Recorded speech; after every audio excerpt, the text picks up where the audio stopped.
अस्सलाम वालेकुम class 9th computer science. आज आप लोगों का चैप्टर 2 का जो है वो लेक्चर नंबर 7 है और पेज नंबर हमारा है 48 बुक का। और हम लोग जो है देखते हैं कि इसमें हमारा टॉपिक क्या है। आज का टॉपिक है लॉज ऑफ बूलियन अलजेब्रा। हम अपने पिछले लेक्चर में यही टॉपिक कवर कर रहे थे और जो है आई थिंक हमने जो है बहुत से लॉज को कवर कर लिया था इसमें। और अब हमारे जो पेंडिंग लॉज हैं उसमें एसोसिएटिव लॉ है। ये लॉ भी आप लोगों ने इसको कर लिया था, प्रूफ कर लिया था आप लोगों ने इसको, ठीक है। हाफ ऑफ मैंने आपको करवा दिया था। और नेक्स्ट जो इसकी स्टेटमेंट है, नेक्स्ट जो इसकी कंडीशन है, जो बी ऊपर लिखा हुआ है एसोसिएटिव लॉ में कि A dot B whole into C is equal to A dot B, A dot into B dot C और होल इसके ऊपर ब्रैकेट से ली हुई है। तो अब आपने इसको प्रूफ करना है, ठीक है। और इसको प्रूफ करना कोई मुश्किल नहीं है बच्चे। जस्ट आपने क्या करना है कि आपने सबसे पहले तो एक्सप्रेशन को देख के ये अंदाज़ा लगाना है कि एक्सप्रेशन के अंदर कितने वेरिएबल यूज़ हो रहे हैं, ठीक है। अगर तो 3 वेरिएबल यूज़ हो रहे हैं तो आपने इन 3 वेरिएबल्स को टेबल में पहले उतार लेना है। और लिखने का तरीका भी आपको पता है कि ए के आप जैसे ए बी सी है, ए की जो है 4 values F and true, 4 values true आ जाएंगी। बी की 2 values false, 2 true, 2 false, 2 true and C की again false true, false true, false true. तो ये सीक्वेंस आपने ज़रूर याद रखना है, ये सीक्वेंस आपको भूलना नहीं चाहिए। उसके बाद ही आप इसको A dot B dot C, A dot B, कोई अभी आप और मज़ीद सीक्वेंस प्रैक्टिस ना करें। इसी सीक्वेंस को याद रखें कि अगर 3 वेरिएबल्स आते हैं, ठीक है, तो आपने इसी तरीके से जो है इसको जो है आपने सॉल्व करना है, ठीक है। अब अगर ऊपर देखें ए बी हमारी जो कंडीशन है, ठीक है, इक्वल के left and right hand side पे, तो हमें ये पता चल रहा है इसमें देख के कि 3 वेरिएबल्स जो हैं ये तो हो रहे हैं इस्तेमाल, ठीक है। लेकिन इसमें अब हमने क्या करना है कि जो हमारा जो इक्वल से पहले जो हमारी लेफ़्ट हैंड साइड है इसमें सबसे पहले हम लोगों ने ए डॉट बी को हल करना है, ठीक है। ए डॉट बी को ब्रैकेट को हमने हल करना है और इक्वल के बाद हमने बी डॉट सी को हल करना है। उसके बाद हम इन दोनों को मिलाकर जो है ए डॉट बी इंटू सी को हम हल करेंगे और इक्वल के बाद भी बी डॉट सी का आंसर आने के बाद हम उसे ए के साथ हल करेंगे। तो ये विद रिस्पेक्ट टू एंड है। तो एंड में आपको पता है कि एंड में आंसर कैसे आता है। 2 वेरिएबल जब एंड में 2 ट्रूथ वैल्यूज़ जब ट्रू होती हैं तभी आंसर में ट्रू आता है, अदरवाइज़ फॉल्स आता है, कुछ भी हो, ठीक है। तो अब आपने इस चीज़ को जो है याद रखना है, ठीक है। तो आपके सामने ये हल हुआ है A dot B dot C, A dot B into C and A dot B into C. हर ट्रूथ वैल्यू को कंपेयर करके यहाँ पे आके जो है लिखा गया आंसर आपके सामने। एंड आई होप बच्चे आपके लिए कोई मुश्किल नहीं होगी, आप इसे इजीली सॉल्व कर लेंगे, ठीक है। सो जो है let's move on to the next slide, ठीक है। नेक्स्ट आपके चलते हैं टॉपिक की तरफ, वो है डिस्ट्रीब्यूटिव लॉ, ठीक है। डिस्ट्रीब्यूटिव लॉ की 2 टाइप्स हैं, एक है एंड ओवर और एंड और ओवर एंड, ठीक है।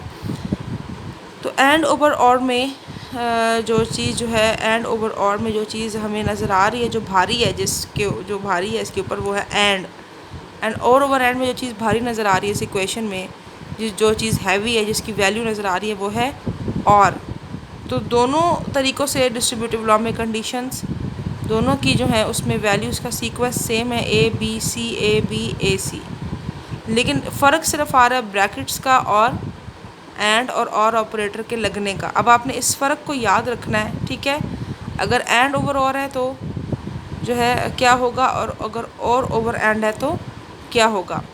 और फिर आपने इस तरीके से इसको ट्रुथ टेबल के ज़रिए इसको प्रूफ भी करना है, ठीक है। देख के सामने आपको टेबल ज़ाहिर हो रहा है कि ए बी सी, पहले इन 3 वैल्यूज़ को जो है आपने लिखना है और जो है लिखने के बाद आपने इन वैल्यूज़ को क्या करना है, आपने इन वैल्यूज़ का जो है वो फिर आपकी इक्वेशन के हिसाब से अगर हम ए कंडीशन को लें तो बी प्लस सी मालूम करना है, ए डॉट बी मालूम करना है, ए डॉट सी मालूम करना है, ठीक है। और अगर बी कंडीशन को लें तो हम लोगों ने बी डॉट सी को मालूम करना है, ठीक है। और A dot A plus B को, ए फिर उसके बाद ए प्लस सी को। तो ये डिफ़र करता है हमारे इक्वेशन को चूज़ करने पे। जो कंडीशन हम लोग चूज़ करेंगे उसी को हम लोगों को जो है वो क्या करना पड़ेगा, हल करना पड़ेगा, ठीक है। तो जो है अब चलते हैं अपने आगे। इसको सॉल्व करते हैं, इस ट्रुथ टेबल को देखते हैं कि इसमें किस तरीके से हल किया जा रहा है। हाँ जी, इसमें इन्होंने जो है एंड ओवर और इसको इन्होंने इसमें वेरीफाई किया। तो उसको वेरीफाई करने के लिए आप देखें कि जो है पहले बी प्लस सी को हल किया गया, ए बी सी को अलग अलग लिखने के बाद बी प्लस सी को हल किया गया, फिर ए डॉट बी को, फिर ए डॉट सी को, फिर कंबाइन करके जो है कलेक्टिवली ए डॉट जो है बी इंटू सी को हल किया गया। ठीक है, तो अगर आप देखें बी प्लस सी ब्रैकेट के अंदर जो है ये लिखा हुआ है और ए उसके साथ जो है उसको, यानी कि ए इंटू बी प्लस सी, पहले ए को देखा जाएगा इसमें, ठीक है, और उसके बाद बी प्लस सी। अब बी प्लस सी, ए और बी प्लस सी आप कॉलम पे नज़र रखें अगर, तो इसमें आंसर में ट्रू तभी आएगा जब दोनों वैल्यूज़ ट्रू हैं। ठीक है, ए के अंदर देखें कि कहाँ पे वैल्यूज़ जो है वो, पहली वैल्यू ट्रू है ए की और बी प्लस सी की फॉल्स है, तो आंसर में क्या आ गया, फॉल्स। दूसरे में देखें ए की वैल्यू फॉल्स है और बी प्लस सी की वैल्यू ट्रू है। ठीक है, तो फिर आंसर में क्या आ गया आपके सामने, फॉल्स आ गया। ठीक है, फिर वैल्यू फॉल्स है, फिर वैल्यू जो है इसकी ट्रू है, फिर आंसर में क्या आ गया, फॉल्स आ गया। तो ट्रू इसमें वहीं आएगा जहाँ इन दोनों वैल्यूज़ में ट्रू है। अगर आप देखें ए के अंदर तो जो है इसमें जो है लास्ट जो आपकी ए की जो लास्ट 3 वैल्यूज़ हैं इनमें ट्रू है। ठीक है, और बी प्लस सी की भी लास्ट 3 वैल्यूज़ में क्या है, ट्रू है। तो आंसर में देख लें लास्ट में भी लास्ट की 3 वैल्यूज़ में ट्रू आ रहा है। तो इसमें ट्रू तब भी आएगा, ठीक है, जब पहले जो है वैल्यू, पहले वेरिएबल की वैल्यू और दूसरे वेरिएबल की वैल्यू दोनों ट्रू होंगी, क्योंकि हम एंड ऑपरेटर लगा रहे हैं इसमें। अदरवाइज़ क्या आंसर में क्या आएगा, फॉल्स आएगा। और अगर और ऑपरेटर लगा के कर रहे हैं, और ऑपरेटर के ज़रिए, तो पहले वेरिएबल की वैल्यू और दूसरे वेरिएबल की जो वैल्यू है दोनों फॉल्स होंगी, तो आंसर में फॉल्स आएगा। अदरवाइज़ क्या आएगा, ट्रू ही आएगा। ठीक है, A dot B A dot C को हल करके देखें तो A dot B A dot C को, तो दोनों में फॉल्स है, तभी आखिर में क्या आ रहा है, फॉल्स आ रहा है। फिर फॉल्स है, फिर फॉल्स आ रहा है।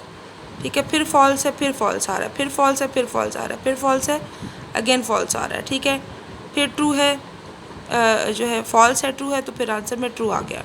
फिर ट्रू फॉल्स है, ट्रू आ गया। ठीक है, फिर ट्रू ट्रू है, ट्रू आ गया। तो इसमें इसीलिए फॉल्स 4-5 बार आया है, क्योंकि दोनों में वैल्यूज़ में क्या था, फॉल्स था। दोनों में फॉल्स होगा तभी फॉल्स आएगा, अदरवाइज़ ट्रू ही आएगा। ठीक है, let's move on to the next law which is identity law. ठीक है, और ये जो लॉ है ये आपके सामने है। ठीक है, इफ वेरिएबल इज और ed with the false, the result always equal to that variable, and if variable is and ed with the true, the result is always equal to that variable. अब यहाँ पे आपको ये बताया जा रहा है, ठीक है, कि अगर आप a वेरिएबल लें और लगाने के बाद उसको आप जो है ज़ीरो के साथ उसका और निकालें। ठीक है, फॉल्स की जगह अगर आप फॉर एग्जांपल आप रख लें ज़ीरो, ठीक है, तो ये क्या होगा, a प्लस ज़ीरो, तो इसका आंसर क्या आएगा, a। यानी कि आपको यहाँ पे ये समझाया जा रहा है आइडेंटिटी लॉ की पहली कंडीशन में कि अगर a के और फॉल्स, ठीक है, a और फॉल्स का अगर और ऑपरेटर लगाया जाए तो आंसर हमेशा a आता है। दूसरी कंडीशन में अगर a के साथ एंड ऑपरेटर लगा के, ठीक है, उसको ट्रू के साथ हल किया जाए तो आंसर में हमेशा a आता है। ट्रू की जगह अगर आप 1 कर लें, फॉर एग्जांपल अगर आप 1 कर लें, ठीक है, a एंड 1 का आंसर क्या आएगा, a डॉट 1 का आंसर क्या आएगा, a ही आएगा ना।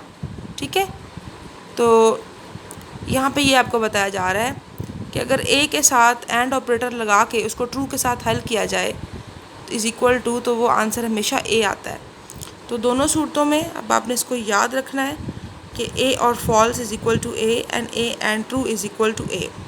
ठीक है, कि a को अगर फॉल्स के साथ और ऑपरेटर लगा के हल किया जाए तो आंसर हमेशा a आता है, और a को अगर एंड ऑपरेटर के साथ लगा के अगर ट्रू वैल्यू के साथ उसको हल किया जाए तो आंसर हमेशा a आएगा। ठीक है, दोनों सूरतों में। ठीक है, अच्छा आगे चलते हैं बेटा लॉजिकल एक्सप्रेशन की तरफ। लॉजिकल एक्सप्रेशन क्या होता है ये पढ़ते हैं। हाँ जी, we get a logical expression when जो है some logical operator is applied to the Boolean propositions. Logical expression तब बनता है जब लॉजिकल ऑपरेटर जो है वो बुलियन एक्सप्रेशंस के साथ लिखा जाए। For example P and Q, negation का ये आगे सिंबल है पी और क्यू, और पी और Q etcetera in the table to table are according to some logical expressions. अब आपके सामने ये टेबल है और इसमें कुछ जो है वो सम लॉजिकल एक्सप्रेशंस हैं जिनको देखते हैं। ठीक है, by negating a proposition we get a positive proposition. For example P is equal to sunny day, it is a, और उसके साथ अगर निगेशन का सिंबल लगाएंगे, हम पढ़ चुके हैं कि निगेशन का सिंबल क्या करता है। निगेशन का जो सिंबल है वो क्या करता है, वो हमारे किसी भी वैल्यू को, ट्रूथ वैल्यू को फॉल्स करने के लिए, अगर फॉल्स है तो ट्रू करने के लिए, ट्रू है तो फॉल्स करने के लिए इस्तेमाल होता है। अगर उसके साथ निगेशन का हम सिंबल लगाएंगे तो it is not a Sunny today. ये भी एक तरह से उसको एक्सप्रेस करने का तरीका है। ये जो सामने आपके सामने पी के सामने बार लगी हुई है ना, जिसपे is equal to it is not a sunny day, P से पहले जो ये सिंबल है ये उसको नॉट को अप्लाई करने का एक तरीका है। ठीक है, और उसके बाद डबल नॉट लगाएंगे तो it is a sunny day, दोबारा से वहीं पे खड़े हो गए हम जहाँ पे पहले थे। और क्यू भी इसी तरीके से, it is not Friday, negation लगाएंगे तो इट इज़ फ्राइडे, और जब डबल उसके साथ नॉट का ऑपरेटर लगाएंगे तो वो रिवर्स हो जाएगा, it is not Friday today, answer same वही आ जाएगा। तो अब यहाँ पे आपका ये चैप्टर ओवर हो गया है। तो इंशाल्लाह ताला मैं आपकी जो है एक्सरसाइज के जो आंसर्स हैं वो आपको मैं नोट्स की सूरत में असाइनमेंट में देती रहूँगी, और आपका जो ऑब्जेक्टिव है वो आपकी बुक की एंड पर मौजूद है, सॉल्यूशन उसका दिया हुआ है, इसलिए मैंने आपको नहीं करवाया। बट एक्सरसाइज के तमाम क्वेश्चंस जो हैं मैं आपको करवाऊँगी, और अगर कोई स्किप होगा तो वो आपने ख़ुद करना है, क्योंकि कोई इतना मुश्किल नहीं, चैप्टर आप पढ़ चुके हैं, चैप्टर के अंदर से ये तमाम आंसर आपके पास मौजूद हैं। अच्छे तरीके से इसको याद करना है बच्चे। ओके जी, अल्लाह हाफिज़।